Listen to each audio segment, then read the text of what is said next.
Dear students, I am Dr. Sasikant Tamrakar from Bharati College of Engineering and Technology. I am teaching fluid machinery in BE 5th semester. Dear students, this is our next unit, Unit 5. Here we will study reciprocating pump. The pump is a hydraulic machine which converts the mechanical energy into hydraulic energy, which is mainly in the form of pressure energy. If the mechanical energy is converted into hydraulic energy by means of centrifugal action acting on the liquid, the pump is known as centrifugal pump. But if the mechanical energy is converted into hydraulic energy or pressure energy by sucking the liquid into the cylinder, and in which a piston is reciprocating, moving backward and forward, which exerts the thrust on liquid and increase its hydraulic energy, pressure energy. The pump is known as reciprocating pump. Main parts of reciprocating pump. Here is the diagram of reciprocating pump. Here this is the sump and the inlet pipe is inside this sump, and this is suction pipe, this is suction valve, and this cylinder piston arrangement is attached here. Here the piston rod is connected to the crank by means of connecting rod, and here the delivery valve is provided, and from here the water is delivered upward in this delivery pipe. This is suction head, and this next main parts of reciprocating pump. First, cylinder with piston. Second, suction pipe, then suction valve, delivery pipe and delivery valve, all we have shown in the figure. Next, working of reciprocating pump. Here in this figure shows a single acting reciprocating pump which consists of a piston which moves forward and backward in a closed fitting cylinder. The movement of piston is obtained by connecting the piston rod to crank by means of connecting rod. The crank is rotated by means of an electric motor. Suction and delivery pipes with suction valve and delivery valve are connected to the cylinder.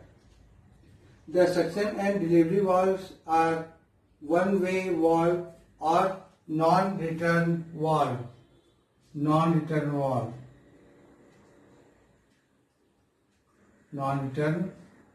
This is also non-return valve.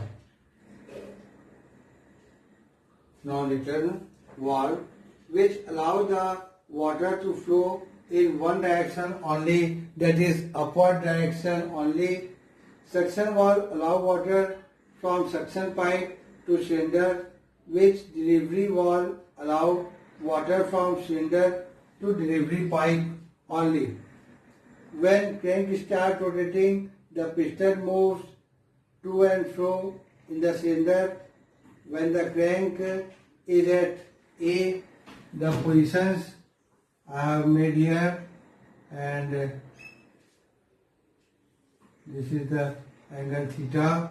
These are the point A, C, B and D. These are the points. This is the crank.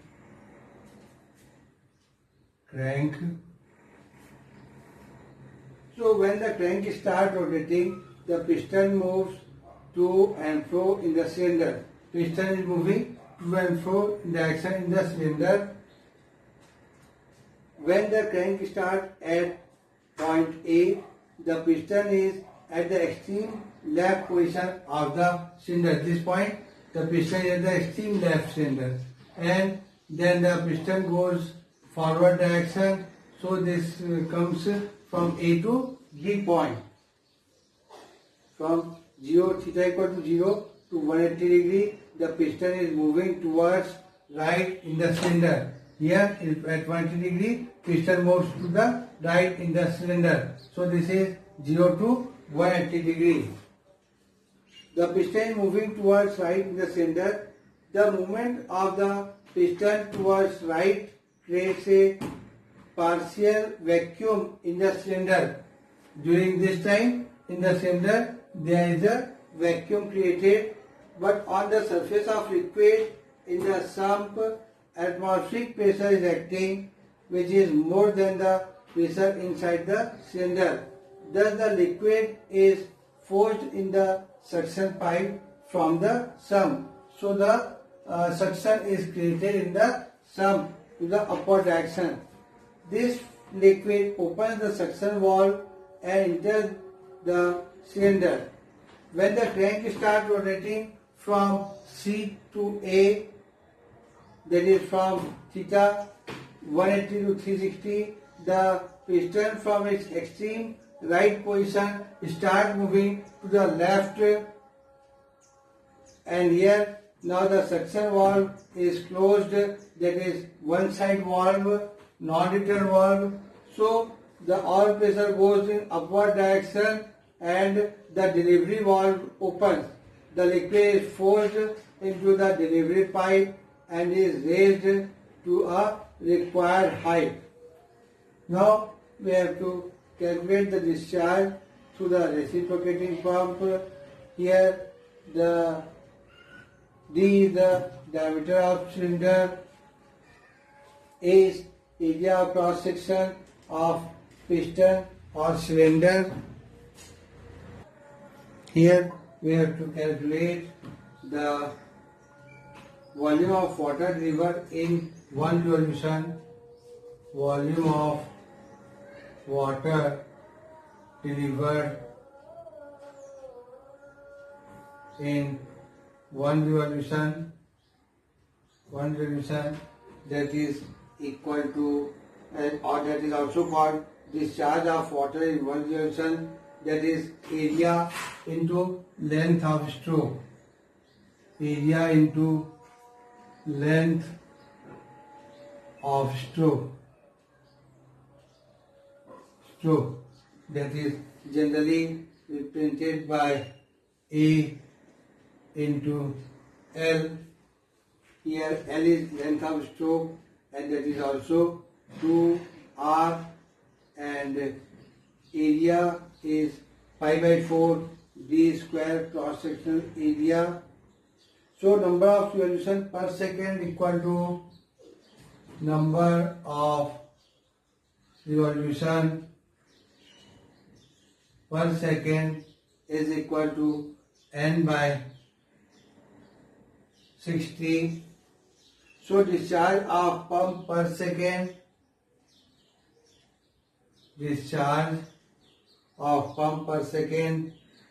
Q equal to discharge in one revolution,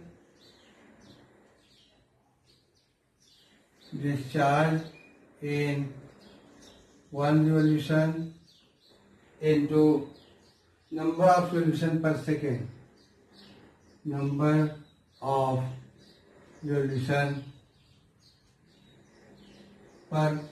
second, that is equal to A into L into N by 60.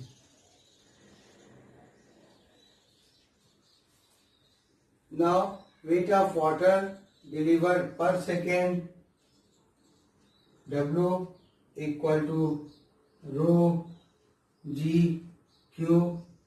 So this is equal to Q rho G, and putting the value of Q here, that is A L N by 60. This is the weight of the water delivered per second. This is important equation. Now work done by reciprocating pump. Next, work done by reciprocating pump. This is per second is given by the reaction as work done per second equal to work done per second equal to weight of water lifted per second, weight of water lifted per second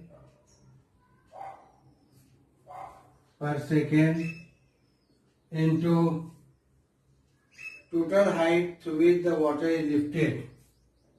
Total height to which